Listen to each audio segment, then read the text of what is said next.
Radio Universidad de Chile, 102.5 FM y Nahuel Comunicaciones presentan Citoyens, Pecados y Virtudes de la Ciudad.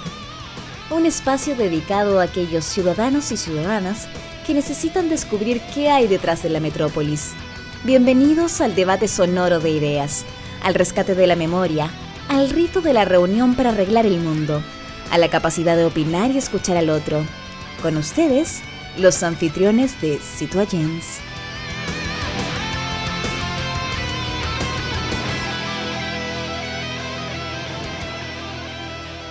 Bienvenidos y bienvenidas a Citoyens, Pecados y Virtudes de la Ciudad en Radio Universidad de Chile, la 102.5 FM, la radio que piensa en esta 11ª temporada. Acompáñenos a conversar sobre la actualidad política, social y cultural de nuestro país con una mirada ciudadana. Este programa se hace gracias a un excelente equipo que tenemos acá en La Díaz, producción digital, Ariel Acevedo, investigación Igor Lepe, diseño Ángeles Potorno, sonido Ricardo Ramírez y fotografía Gladys Baez. Y como siempre, cada semana Verónica Araya aquí en Santiago y Jaime Lepe desde Valdivia. ¿Cómo estás, querido Jaime? Bien, aquí sigo veraneando en Valdivia. Eternamente. Jaime. No es eterno. Jaime, escúchame. Hoy día tenemos un tema muy importante que se llama Vivienda Social en Chile, cuando el barrio se convierte en comunidad. Mira qué bonito. Vamos a sacar una participa súper importante, la historia de la vivienda social en Chile, caso Villa Cuatro Álamos en Maipú, historia de la Corporación de la Vivienda Corvi y Corporación de Mejoramiento Urbano Cormu. Cuando defender un árbol cambia un barrio, el caso del Ecobarrios, yo creo que te tienes que acordar algo, Jaime. Mira, escúchame, más del 80% de los chilenos creen que necesitan el apoyo del Estado para lograr un sueño de la casa propia, según la encuesta realizada por la Universidad de los Andes. Al parecer, el apoyo estatal sigue siendo fundamental para las viviendas, sobre todo sociales. Pero este sueño no es solo una casa, sino un barrio. Y lo que eso conlleva es, por tanto, una unidad social, histórica, y que refleja la forma de vida de sus integrantes. Y es el punto de inflexión donde se construye la identidad colectiva frente a la ciudad. Jaime, ¿tú te acuerdas que en el 2015 conocimos la historia de un grupo de vecinos que tras la destrucción de su parque, que si no mal me recuerdo eran como 120 árboles, crearon el primer ecobarrio del país, ubicado en la comuna de Maipú? Fue junto con uno de sus creadores, nuestro querido amigo, y le mandamos desde acá un beso y un abrazo gigante a don Ricardo Acuña. ¿Te acuerdas? Bueno, sí, estamos hablando de una experiencia que nació producto, como muchas luchas sociales, ¿no es cierto?, en nuestro país, y que fuera en algún momento, como dices tú, destruido para instalar un colegio. Ese largo y duro proceso levantó a un grupo de vecinos y lo transformó, ¿no es cierto?, en un espacio medioambiental, el ecobarrio, que ha sido de una u otra manera no solo emblemático para Maipú, sino para el resto del país. Por eso llama mucho la atención que la historia y la construcción de esta vida social, de quienes lo habitan, permanecen en lucha por la defensa de este medio ambiente, a pesar de los pesares, a pesar de las inmobiliarias y a pesar de las construcciones en altura. Sí, bueno, para saber más sobre este tema, hoy están con nosotros. Era importante invitarlo, así que logramos tenerlos juntos. Óscar Riquelme Gálvez, doctor en Historia de la Universidad de Chile, de la Casa. ¿Cómo estás, Óscar? Gracias por aceptar la invitación. No, gracias a ustedes también por la invitación y un placer estar acá. César Rey Marchán, licenciado en Literatura, editor, poeta y gestor cultural y autor del libro Ecobarrios de Villa Cuatro Álamos, un barrio que se transformó en un referente medioambiental. ¿Cómo estás? Todo bien, muchas gracias por la invitación. No, gracias a ustedes, chiquillos. Bueno, para comenzar, voy a comenzar con Óscar. Cuando hablamos de vivienda social, Óscar, en Chile específicamente, el rol que cumplieron estas instituciones como la Corvi y la Cormu en la configuración del barrio como Villa Cuatro Álamos. ¿Qué nos podrías decir sobre eso, este rol? Sí, es importante destacar, sí, que la Corporación de la Vivienda no estuvo en Cuatro Álamos, fue la Corporación de Mejoramiento Urbano. No obstante, ambas instituciones responden a una época donde había un protagonismo inusitado por parte del Estado, pero también por parte del empresariado privado. Maipú, ¿por qué Maipú? Si el suelo era muy caro en ese periodo, estamos hablando de 1970, donde Maipú se consolida como el segundo cordón industrial más grande, solo después de Vicuña Maquena, aproximadamente 250 industrias. Es un contexto de amplio dinamismo económico para la comuna. Entonces, preguntarse también cómo es posible que un campamento de 808 familias pueda ser erradicado y en el mismo espacio poder otorgarle un hábitat digno. Las viviendas sociales se caracterizan por ser viviendas económicas, pero al mismo tiempo son propuestas públicas. Al menos la experiencia de Cuatro Álamos es una propuesta pública por parte de una institución que era una verdadera anomalía para la época. La Corporación de Mejoramiento Urbano no llevaba más de 4 años vigente, nace como parte del Ministerio de Vivienda y Urbanismo, la cartera que logra unificar vivienda y urbanismo a partir de la reforma administrativa de Eduardo Frei Montalva, pero durante ese periodo es una institución enfocada en construir vivienda para clase media, quizás uno de los proyectos más emblemáticos que surgen durante ese periodo de remodelación San Borja, pero para el periodo de la Unidad Popular, la Corporación de Mejoramiento Urbano se hace parte del programa de emergencia habitacional en el que va a construir 6.000 viviendas sociales. La Cormu solamente construye en altura, son construcciones de edificaciones, son propuestas de diseño tipo CFG, es decir, departamentos dúplex sobre los 60 metros cuadrados. No hay posibilidades de ampliación o balcones, no obstante, el diseño que viene como parte de la propuesta de arquitectos muy pujantes como Miguel Launer, Jorge Wong-Leal, Isaac Askenazi, es generar proyectos, conjuntos habitacionales altamente equipados, de áreas verdes, escuelas. La sociedad constructora de establecimientos educacionales va a ser partícipe de esta propuesta, canchas deportivas, es decir, son verdaderos barrios equipados, pensados para que los pobladores que vienen de una situación de marginalidad extrema puedan desarrollarse en el porvenir. Y por supuesto que Cuatro Álamos es un caso emblemático de eso, pero en Maipú hay propuestas muy emblemáticas también. O sea, está Villa México, que ahora es parte de la comuna de Cerrillos, sobre todo desde mediados de los 80, cuando surge esta comuna, pero también son barrios que son construidos con infraestructura verde y social, y esto es muy importante recalcar, poseen tejido social. Perfecto. Esto es muy importante porque ecobarrios, así como otras organizaciones sociales como Seibo, no son posibles sin un tejido social. Y eso viene de una trayectoria que mucho más atrás, que podremos profundizar después. Perfecto. Hay que considerar, Jaime, te doy la palabra, hay que considerar que Maipú se construyó hacia los trabajadores. Las empresas les construían a sus trabajadores, ¿cierto? Y se les iba descontando por planilla para que pudieran tener cercano su vivienda, cercana a la fábrica. Eso como dato. Jaime, querías preguntarle algo a César. Sí. César, mira, yo quisiera llevarte a la experiencia barrial concreta, es decir, cómo hoy día se cohabita un barrio que nace como proyecto de vivienda social y que luego, porque en esa época no existía el concepto de la ecología o del cuidado del medio ambiente tan tenaz como hoy día, entonces, ¿cómo conviven estos dos espacios? Bueno, primero que todo, en la experiencia barrial con Ecobarrio, bueno, ahí está Ecobarrio, está Seibo. Ecobarrio, la característica que tiene etaria es que son principalmente adultos mayores, que son los que, bueno, que el conflicto que nombraron al principio, donde viene esta tala de árboles para instalar un colegio, de ahí es como el hecho que reactiva un poco como la organización barrial que había estado un poco dormida.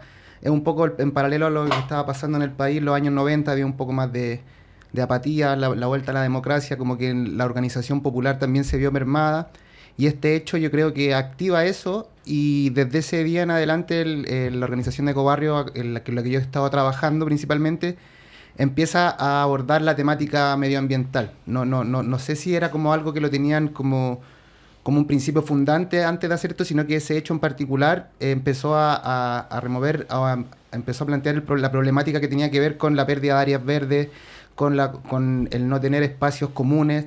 Y bueno, como decía Óscar, la Villa Cuatro Álamos en su proyecto original tenía contemplado estos espacios, pero quedó truncado al momento de la dictadura, que eso no se logra realizar, no se llega a concretar todos esos espacios comunes. Y a través de esta lucha que empezó a dar Ecobarrio en el año 2003, si no me equivoco, se empieza a plantear esta idea de recuperar espacios verdes, espacios comunitarios, y ahí empiezan a organizarse en relación a esta temática, y hasta el día de hoy es lo que ha llevado a elaborar el proceso del ecobarrio. El ecobarrio se sistematiza, cuando conocen lo que me contaba don Ricardo, las demás personas del ecobarrio, se sistematiza cuando hay una monitora que es una paisajista, si no me equivoco, María Inés, creo que era su nombre, que ella realiza la tesis de su carrera y plantea la idea de generar un ecobarrio, a propósito de lo que ya estaban haciendo los pobladores hasta ese momento, pero que no tenían esta idea de hablar de un ecobarrio propiamente tal. Entonces, a partir de ahí se empieza como a llevar hasta ese punto, y empiezan a desarrollarse estas problemáticas y estas temáticas en relación a la temática medioambiental. Óscar, desde la mirada histórica y urbana, más o menos ese es como voy para allá con la pregunta. ¿Qué elementos arquitectónicos y urbanos de la Villa 4A nos permiten reconocerla como un barrio emblemático dentro de Maipú? Sí, principalmente yo destacaría su elevado equipamiento. Hay que pensarla que este barrio surge en un contexto donde la mayor facilidad para las instituciones era construir vivienda serializada, prefabricada, y para abaratar costos se pensaban dos lógicas: desplazarlas hacia la periferia, fuera del radio médico de Vespucio, y por otro lado, despojarlas de equipamiento. Ahora, por supuesto que estamos en un contexto donde las instituciones son ampliamente proactivas y ya hay un esfuerzo presupuestario gigantesco para poder invertir no solamente en la vivienda, y además hay que destacar que las viviendas son de tecnología de punta, son de hormigón armado. Por ejemplo, para el caso de Cuatro Álamos, Cormu, y esto lo encontré en el Archivo Nacional de Administración, en sus resoluciones, se importaron grúas, maquinarias de Brasil, de Francia. Los ingenieros, por supuesto que eran bastante escasos, se repartían de barrio en barrio, pero permitió que la edificación pudiese tener una esperanza de vida mínima de 50 años. Es decir, eso explica por qué estos edificios han podido resistir bastante bien el terremoto de 1985, el terremoto de 2010, pero hay que destacar también que no es solamente vivienda, poseen equipamiento comunitario. Y es importante resaltarlo, porque luego cuando viene el golpe, claro, las instituciones funcionan 3 años más, pero abandonan la lógica de manzana. Esto lo hereda el Servio Metropolitano, y es solo comparar la vivienda social del Servio Metropolitano que se está edificando en los años 80 y en los años 90. Quisiera destacar un trabajo que estoy realizando desde el año pasado con Ignacio Pérez Aguirre, que es otro historiador y de hecho es docente de la FEN acá, y para hacer la historia de los espejos y la dificultad de poder entrar, por ejemplo, a barrios construidos por el Servio Metropolitano es total. En Cuatro Álamos uno puede caminar tranquilo. Uno se encuentra con organizaciones comunitarias, pero por ejemplo, si vamos al sector de los Sierra 2, Valenzuela Llanos, Gil de Castro, que son los que componen el denominado barrio chino de los espejos, no nos encontramos con organizaciones comunitarias. La Junta de Vecinos es extremadamente débil. Poder hacer actividades sociales ahí es casi inviable, y no hay lógica de manzana, no hay espacios comunes, y también es importante mencionar que el DFL2, que se hereda a comienzos de los 60, se destruyó completamente. Vivienda de 30 metros cuadrados, promoción del hacinamiento. O sea, no hay una lógica de terminar con la marginalidad como se da en Cuatro Álamos, sino más bien gestionarla solamente. Sí. Y es paradójico, porque es una época del Servio Metropolitano donde están los recursos, hay recursos, estamos en un ciclo de crecimiento económico muy elevado, pero por otro lado, claro, hay una gestión de la marginalidad total. No hay un aprendizaje, no hay una experiencia que se logra mantener en el tiempo. Por supuesto que después del 2004 en adelante, ya con Ricardo Lagos, el Servio comienza a cambiar plenamente. Y veamos los proyectos habitacionales que se están inaugurando hoy en día. Son de una lógica que rescata, en cierto sentido, esa experiencia desarrollista. Claro, pero tuvieron que pasar mucho tiempo. Claro. Jaime. Sí, César, quería llevarte a un tema que yo me imagino que tú puedes haber percibido también como parte del proyecto.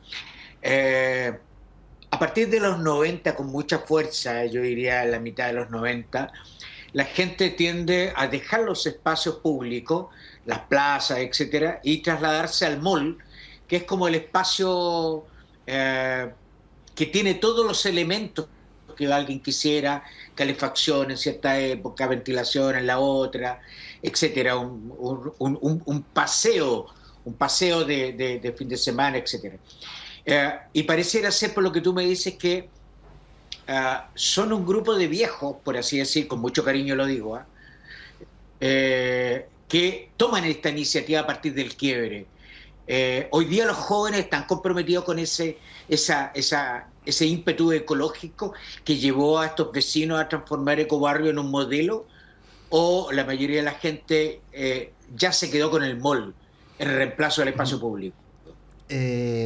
Bueno, yo creo, mi experiencia ahí, hay que primero entender que está Ecobarrio y está Seibo, que son dos organizaciones que están juntas, pero tienen una diferencia etaria, yo creo. La gente que participa en Seibo son gente de 30, 40 años, o algunos menos, y en Ecobarrio son adultos mayores principalmente.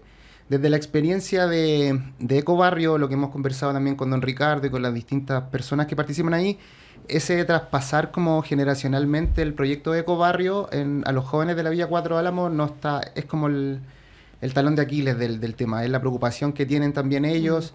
Por eso don Ricardo siempre le gusta, en el verano estuvimos con una escuela de verano de niños del Colegio Vicente Reyes, que fueron a conocer el espacio.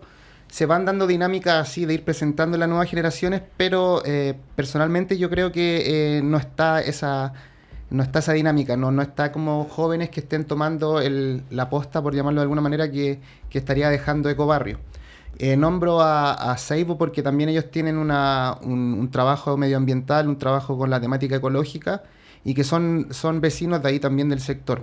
Pero serían esas dos organizaciones, pero entre ellas como que no trabajan juntas, digamos. Entonces, lo que quiere hacer Ecobarrio también es poder dar a conocer ese espacio a los más chicos, a los jóvenes, pero yo creo que no, ese es como el trabajo que hay que hacer, o es lo que está faltando en estos momentos. Perfecto. Oscar, considerando, como lo mencioné al principio, el 80% de las personas consideran y piensan que el Estado es clave para acceder a su vivienda propia.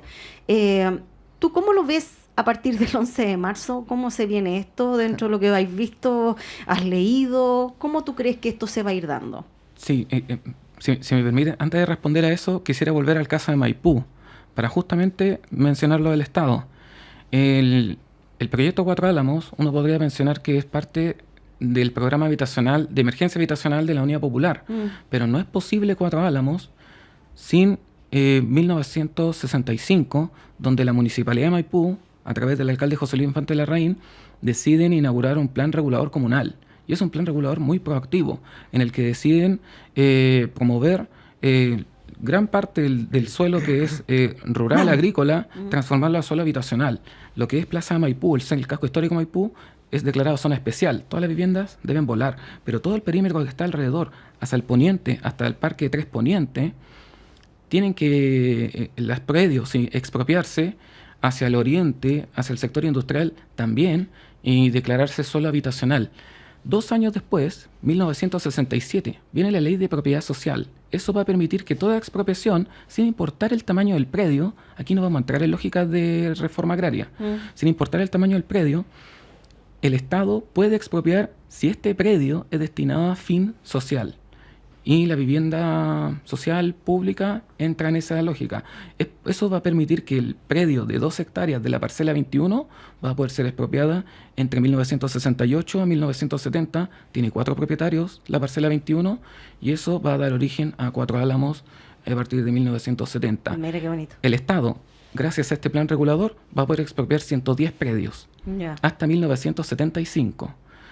Se va a generar una caja de suelo de 110 predios.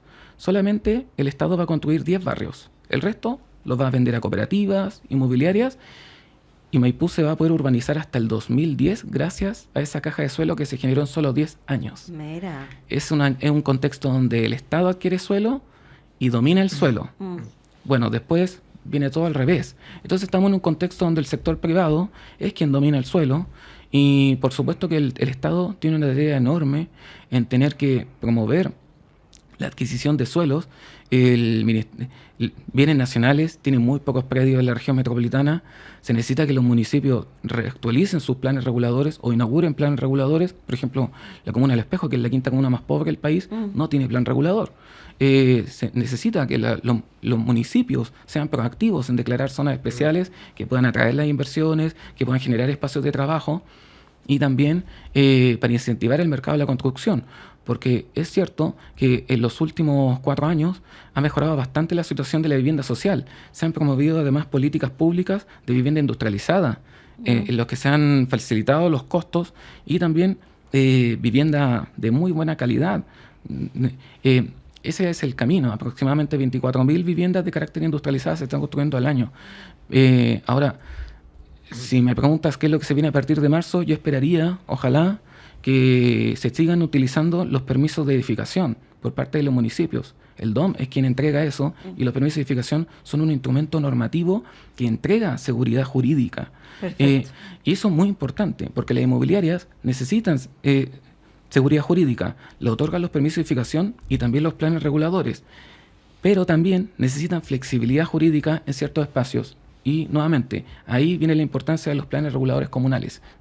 Pero yo esperaría que exista un margen de continuidad con lo que se está haciendo, en donde el Estado recupere su margen de participación y también, esto es muy importante, generar un banco de suelo, como se hace en Brasil, como se hace en Colombia, porque las viviendas están a costos muy altos. Hoy existen en promedio 100.000 viviendas que el mercado inmobiliario no las puede vender porque están muy caras. Y una forma de controlar ese valor es regular el valor del suelo. Claro, ya, claro. Perfecto. Jaime.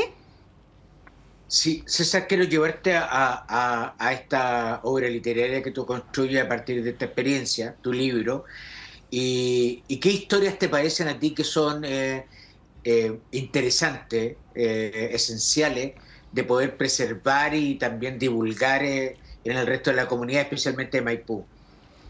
Bueno, aquí está el libro. Lo primero es, esta es como mi primera experiencia en textos no literarios, propiamente más de investigativos o de contar la historia de un lugar, porque yo como escritor me he dedicado principalmente a la poesía. Entonces esta es como la primera vez que yo escribo publico un libro que sea de otro género que no sea poesía. Y este fue un libro que fue naciendo en el camino, la verdad, porque yo estaba haciendo el taller para el Departamento de Cultura de la Municipalidad de Maipú. Llegué a hacer el taller de huerta literaria, le llamamos así, porque íbamos a trabajar temas que tenían que ver con la huerta. Ellos tienen en la Junta de Vecinos, tienen una huerta comunitaria donde tienen un bancal por cada uno de los participantes, de los abuelitos y las abuelitas que participan. Cada uno de ellos tiene un bancal que se hace cargo. Y entonces cuando yo llegué ahí me di cuenta que trabajar temáticas sobre huertas quizá era un poco redundante, porque ellos también tienen mucho conocimiento sobre la temática de las huertas, del plantar, etcétera. Entonces empecé a darle una vuelta a este taller y quise como darle como el lado que yo más he trabajado, que tiene que ver con la escritura. Y en este caso empezamos a hacer ejercicios de escritura con los abuelos, distintos ejercicios de que ellos iban contando alguna anécdota, o no sé, hacíamos algún ejercicio donde, no sé, le hacíamos meter las manos al agua con los ojos cerrados y como contar un poco a qué los llevaba, por ejemplo, el tocar el agua, el sentir el sonido del agua. Y ellos iban contando siempre que le evocaba como imágenes de la infancia, dónde vivían antes, etcétera. Y así fuimos generando un cuerpo de textos que después, conversándolo con don Ricardo y la demás gente, decidimos como darle la unidad como para un libro. Y ese libro tiene una parte que son las memorias un poco de lo que ellos escribieron, pero también hay una parte investigativa donde se cuenta la historia de la población de la Villa Cuatro Álamos.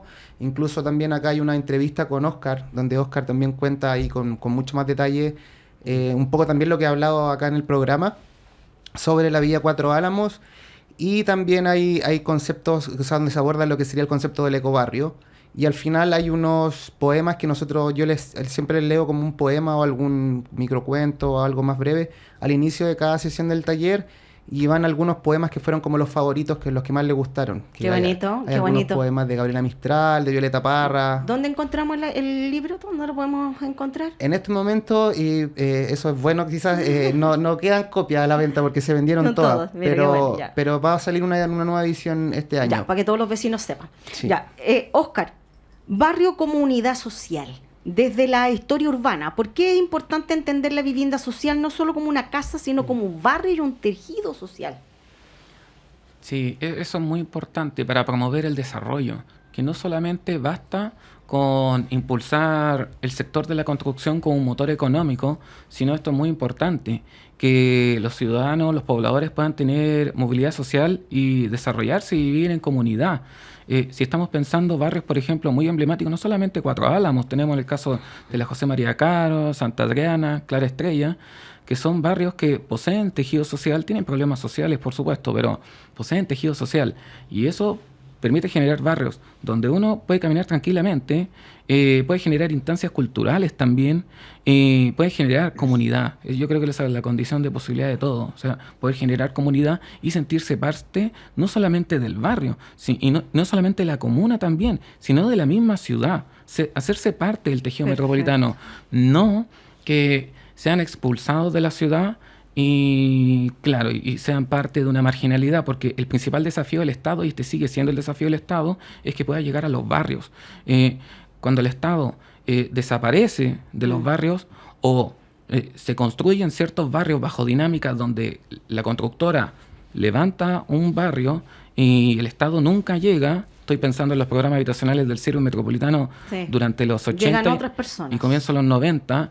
Claro, y no hay tejido social, no hay comunidad, y eso da el espacio para muchas externalidades. Sí. Entonces, claro, Cuatro Álamos, en cierto sentido, es una experiencia de comunidad. Yo no solamente destacaría ecobarrios, hay ejemplos de fraternidad.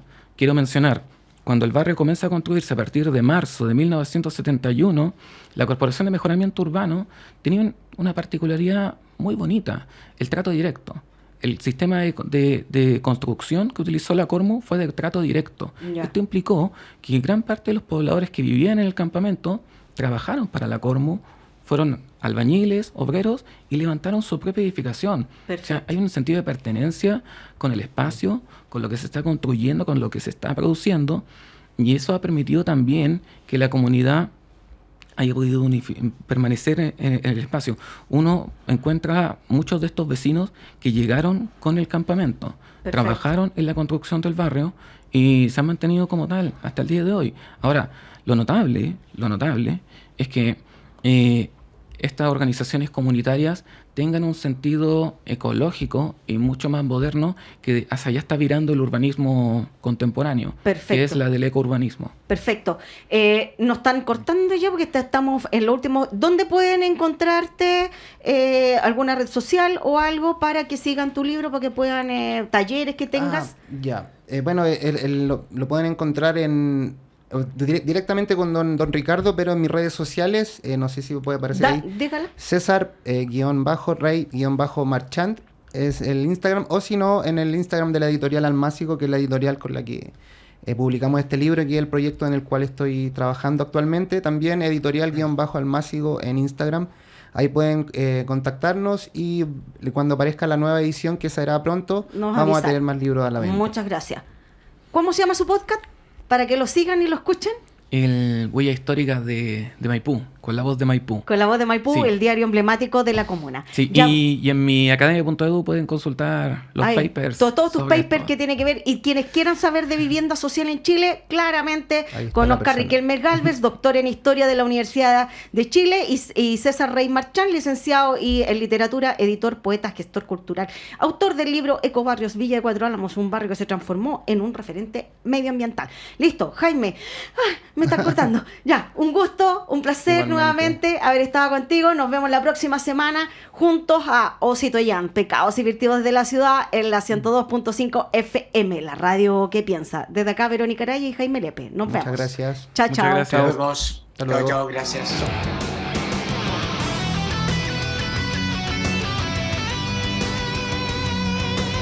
Radio Universidad de Chile 102.5 FM y Nahuel Comunicaciones presentaron Citoyens, pecados y virtudes de la ciudad. Un espacio dedicado a aquellos ciudadanos y ciudadanas que necesitan descubrir qué hay detrás de la metrópolis. Nos volveremos a encontrar la próxima semana en algún lugar de la ciudad.